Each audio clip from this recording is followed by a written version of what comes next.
महत्वाची बातमी, नारायण राणे यांची लोकसभा उमेदवारी ही निश्चित आहे अशी माहिती सूत्रांकडून मिळते। रत्नागिरी सिंधुदुर्ग मतदारसंघासाठी भाजपकडून राणे उमेदवार असतील अशी माहिती सूत्रांकडून मिळते। महत्वाची बातमी आपण पाहताय, नारायण राणेंची लोकसभा उमेदवारी निश्चित असल्याची माहिती मिळते।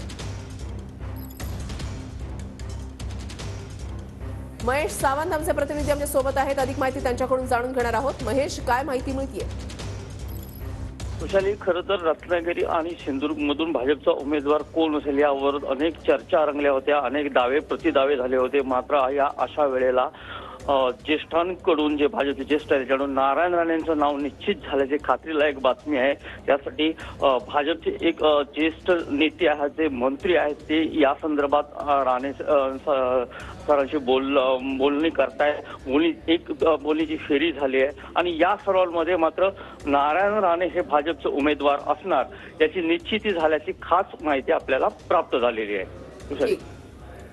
धन्यवाद महेश, दिलेल्या सविस्तर माहितीसाठी।